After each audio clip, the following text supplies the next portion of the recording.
Welcome to the Casting Across Fly Fishing Podcast. I'm Matthew of castingacross.com, where I explore the quarry and culture of fly fishing. Today on the podcast, I'm going to do a similar format to something that I did about 3 or 4 weeks ago, and what turned out to be one of, if not the most popular podcast in my 200 plus catalog of episodes. And I talked a few weeks ago about scratching the Euro nymphing surface. And so in a very cursory way, very high overhead view, I talked about the things that you will need and the things that you'll need to think about if you're going to start fishing Euro nymphing techniques with Euro nymphing gear. Now, as I mentioned in that podcast, I do that. It's one of my favorite ways to catch fish in the wintertime. It's one of my favorite ways to catch fish in heavily pressured waters. It's one of my favorite ways to catch fish in very fast water. But I'm certainly not an expert. Now, when it comes to this category, when it comes to what you need to be a successful dry fly angler, both in gear and in some techniques, I'm a little bit more experienced. I've fished quite a few dry fly techniques and patterns and different gear setups. But that being said, there's a lot of different ways you can do this, and there's so much information out there. So as per usual, you hear something that I say, use that as an incentive to give you the initiative to go out and do your own research. Go to the fly shop, play around with gear, pick up a book by one of the actual experts and see what they have to say about it, and mess around with it and give it a little bit of time yourself. I think one of the great things about dry fly gear, things that are kind of dry fly specific, is that they are often quite versatile. With only a few exceptions, the gear that you're going to use to fish dry flies is stuff that you're going to be able to use to fish in quite a few different situations and scenarios. That being said, there are some things that are particularly suited for fishing dry flies, and we'll start with what rod to use. Now, what rod to use is almost like saying what's the best fly rod. The best dry fly rod is going to be something that is unique to you, your casting stroke, and where you fish. Predominantly, those are going to be the two things that I would talk to somebody about if they said, what kind of dry fly rod should I get? But regardless of what your casting stroke is like and where you're fishing, the thing that I'm going to be looking for is a medium fast fly rod with a delicate tip. And there's a few reasons for that. I want a rod that is able to punch a cast into the wind. Now, I'm not a huge fan of super fast fly rods for fishing dry flies, particularly for the reason that I don't think that they have, at least most of them don't, certainly there are exceptions, and you'll probably pay for it. They don't have the kind of tip that is going to give you the shock absorption that you need if you are fishing fine tippets and small flies where you have a very, very tiny knot using a very, very lightweight tippet. So I'm not a huge fan of the ultra fast rods when fishing for dry flies. They are good when fishing streamers, and you can have a thicker leader and tippet material that's on there, and they are better for an all-around fishing situation where you're going to maybe have a thicker diameter tippet that is tied to your fly. But if you are going to be, you're going to be fishing dry flies, then I prefer to have a medium fast action with a little bit more of a delicate tip. So again, the medium fast action is going to give you that power to punch that fly into the wind at distance, but that delicate tip that generally speaking is what is going to accompany a medium fast action, and it can trend up in the faster side of things, is going to allow some shock absorption when you are fighting fish on a lighter tippet. This is so important, and I think that this is one of the most necessary things to contemplate. Now, of course, you can say, well, I like the nice, slow, easy casting stroke of a mid-flex rod, or maybe even something slower like bamboo or fiberglass. And what I want to say right off the bat is that is a fantastic idea, and that is an excellent way to fish dry flies. In fact, my bamboo rod that I fish most often, I fish dry flies on it probably 95% of the time. It has to be a very unique circumstance where I take a dry fly off of my bamboo and I put a streamer or a nymph on there. So I can understand that completely. But if I am going to be going on a larger river, or even a medium-sized river, and fishing a hatch, and I know that I'm going to have dry fly action all day long, that's kind of what I'm talking about here. So there's nothing wrong with fiberglass. And certainly today, there are fiberglass rods that do have a more progressive and faster action. And that is actually a really good idea. But I would say still today, with all the fiberglass options that are out there and some of the more advanced bamboo techniques for bamboo rod building, grass rod building, that I would still say that a medium fast to fast action graphite rod with a delicate tip is what you should be looking for. Now, the other thing that I would say that is the second thing is get as long of a fly rod as you can use on your water. So if you are fishing wide open river, you're fishing a big tailwater, or you are fishing just like a wide open western river, then get a 9-foot or 9.5-foot rod. It's going to be helpful to give you that not only a nice powerful casting stroke, but it's also going to give you the ability to mend that line, which we'll talk about here in a second. And I would say that a long rod in its ability to mend line is as important as a rod that is short enough to accommodate any sort of stream side obstructions or overhanging branches or limbs or anything like that. It is a fine balance between those two things. Can you, kind of like before with grass and glass, can you fish a very, very short rod for dry flies? Of course. I have a 5.5-foot, actually I have a 5'3" fiberglass rod that is a lot of fun to fish little bushy dry flies for brook trout. It is a great rod. It's an antique. It's from the antique. This might make you feel old, but it's from the mid 60s, and it is a lot of fun. I have I think that one's a 5-weight, and then I have a 6.5-foot 0-weight fiberglass rod that's more contemporary. Same thing. I love fishing it with dry flies, but I do get into limitations as far as distance goes, and certainly when it comes to mending. But those rods are going to be rods that I'm fishing mostly, almost exclusively, on small mountain streams where I'm fishing from pool tail out up to pool head, and I'm not making long casts over multiple complicated currents where I need, first of all, the length of a rod to get the distance to make a long cast, and secondly, the length of a rod to make the kind of mends that are necessary to have a good long drift. Because that's ultimately what we're talking about when we're talking about a long cast, is we're going to have a long drift that follows it. So we want to have a rod where we're able to do that. So do I have a particular rod to suggest to you? No, because again, this is catered to your situation and your casting stroke. Go out and cast a bunch of rods, but you don't want that super thick butted, very stiff tip rod. That's not going to work. And I also don't think that noodly rod is going to be the best rod for you if you're going to be using it exclusively for fishing dry flies. I just don't think that they're suited for certain purposes and certain casting strokes, but generally speaking, they're not going to be the best rods for you. So that is the most important piece of gear, in my opinion. Second thing, and this is always shortly after fly rods, in almost every situation I can think of for warm water, cool water, and not salt water, but freshwater fly fishing, and that is line. You want good line. As I've said a million times, great line makes a good rod better. Great line makes the best rods even better. And you only have to upgrade $25 or $50 to get that top quality fly line. So are there unique dry fly tapers that are out there? They're specially formulated lines. Yes, and I think those are great. But I also think that for the majority of your dry fly fishing, a traditional trout fly line is going to be just fine.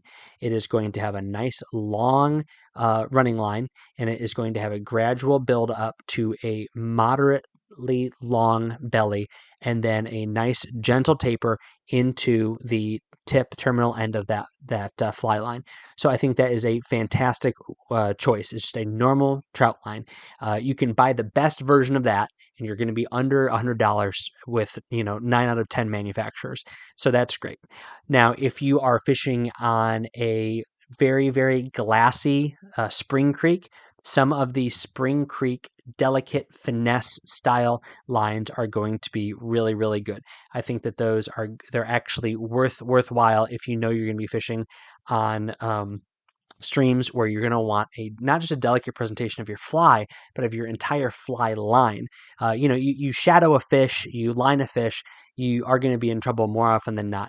But to have something that has a less intense belly from your running line up into your belly is not the worst thing in the world, assuming that it is properly matched with your rod. That's one of those things where you can get in trouble, and it's going to make your rod feel like it's underpowered if you get a line that is too thin. But these days, more often than not, they're going to pair very well. The other line style, and I'm not going to give a bunch of brand names and their particular labels for these kinds of lines, are going to be some of like the technical labeled lines. They have all sorts of silly, super intense names, but what they're meant is for long casting. Now, these are kind of a blessing and a curse, and for fishing dry flies, I don't want to be making a bunch of casts 60, 70, 80 feet out, particularly for the reason that it is not a very easy hook set. It's not an easy hook set on a fly that you're retrieving at 75 feet for a trout. I mean, if it's a big predatory fish and takes your fly, then that's a totally different situation. But making a hook set on a trout that's rising to a dry fly at 70 feet, it's doable, and I've done it before. It's just not an ideal situation. So these lines that are meant for very long casting, they're only going to make your long casts better if you're already a good caster. So I would put those at kind of like the second tier, and only if it really fits your casting stroke. So those would be the three lines I would recommend. One would be the normal trout taper.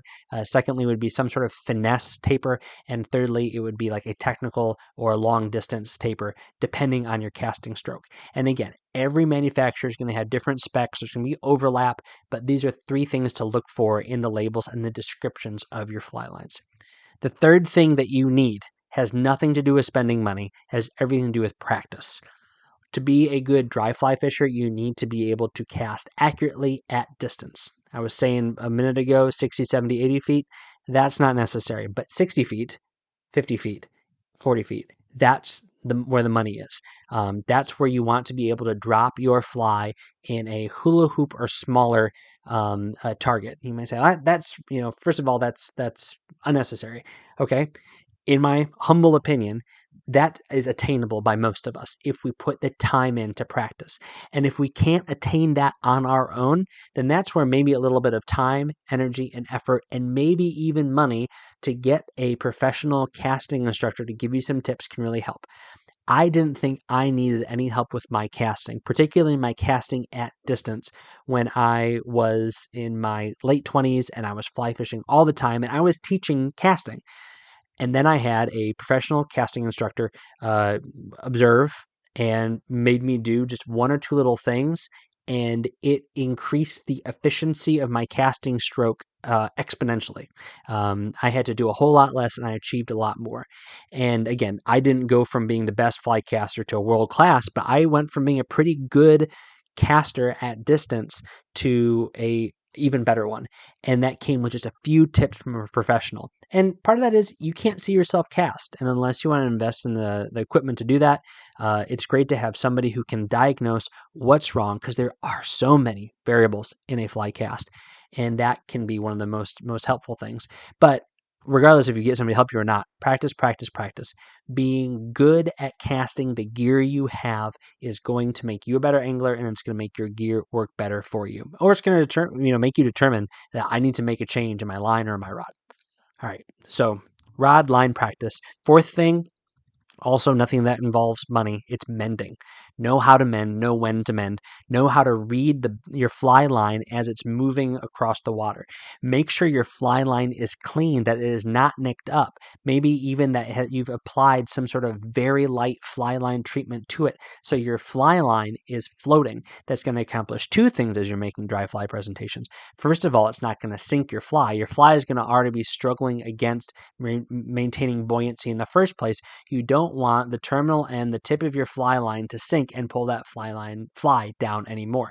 Secondly, and more pertinent to the idea of mending, you're going to be able to watch that line as it moves across the water and figure out if it's going to be pulling your fly into a situation where it is not having the dead drift that you want, or it's not going to remain in the feeding lane that you've intended your presentation to stay in.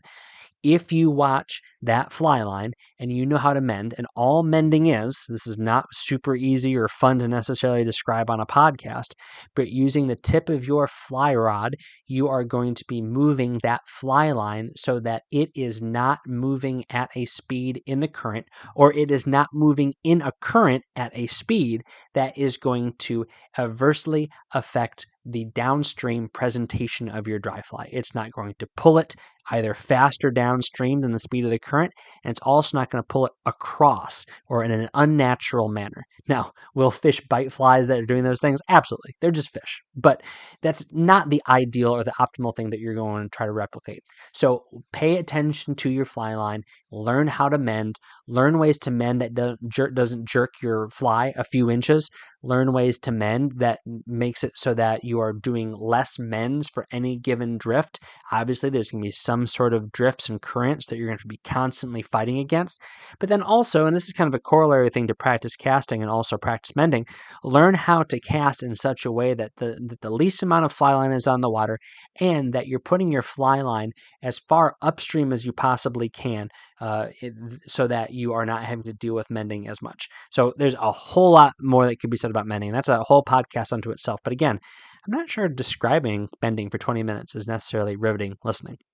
All right, your rod, your line, practice, mending. Next thing, leaders. Again, leaders are a great way to immediately improve the presentation of your fly and ultimately put you onto more fish. So, as I've said before, I have no problem with starting with knotless tapered leaders. So these are the fluorocarbon or monofilament leaders that have a thick, usually looped butt section on the end, and they're very, very thick, and they go, like 30-pound test or something like that. And they go down in a gradual taper down to your 6X. So what I think is a great thing to do with a knotless tapered leader for dry fly fishing, and I have an article that touches on this, because ultimately, your best leaders are going to be specifically formulated to the type of fishing you're doing. And that is kind of a 201 thing to think about when it comes to leader formulation. But if you take a knotless tapered leader and you find where that, let's just say 6X is what you're fishing. You're fishing either wary fish, or you're fishing a small, like a 16 dry fly. And so you need a 6X. And let me take a step back before I get to the leader formulation. Why do you need to have fine tapered leaders? One has to do with, you want it to not be the thing that moves first. You want your fly to be the thing that moves first. You want your fly to be the thing that is influenced by the current, not your gossamer strand or your overly thick leader. So you want it to accomplish that. But then also you want it to fit through the eye of your fly, which is obviously a very, very helpful thing. I don't know how many times I've seen people like, I can't get this dumb thing in there. I can't see this stinging fly tire, put too much head cement in there. They're trying to shove like 3X into a size 18 dry fly. Anyway, so that's why you want that light leader material. But you also fish with as heavy as you can get away with too. There's no virtue in saying, I'm fishing 8X. If you can fish 5X, go for it. If it's water that's not super fine, fish that in super wary, and you can get it through the eye of your hook, and it's not going to be wicked stiff so that it is making your fly move in the current as your tippet kind of undulates along with the water. All right.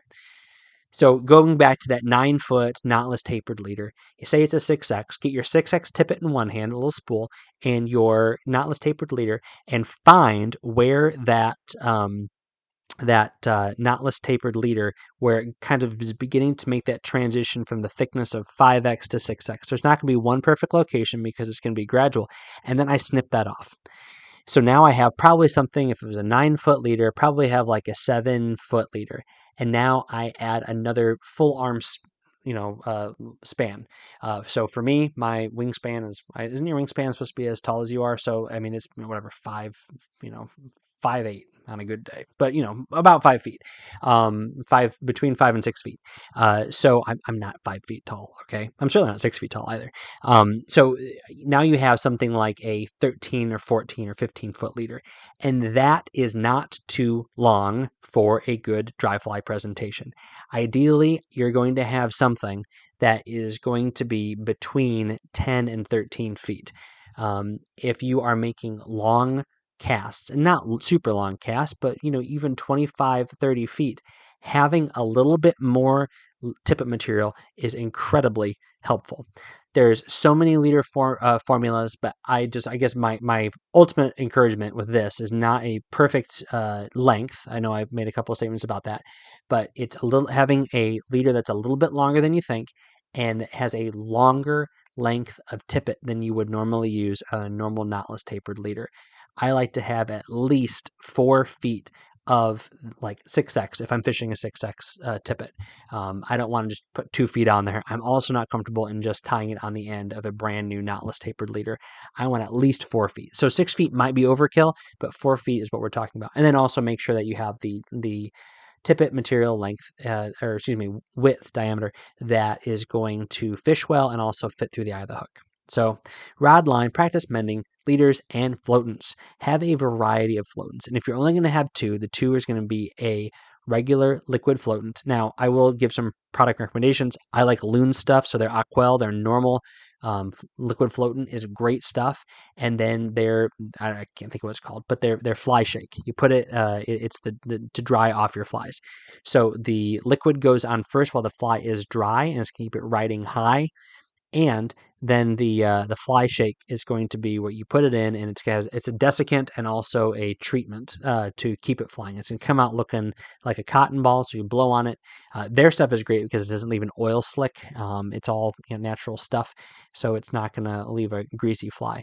But having both of those things on hand, not one, not the other, but both of them, is so important to maintaining a good floating fly.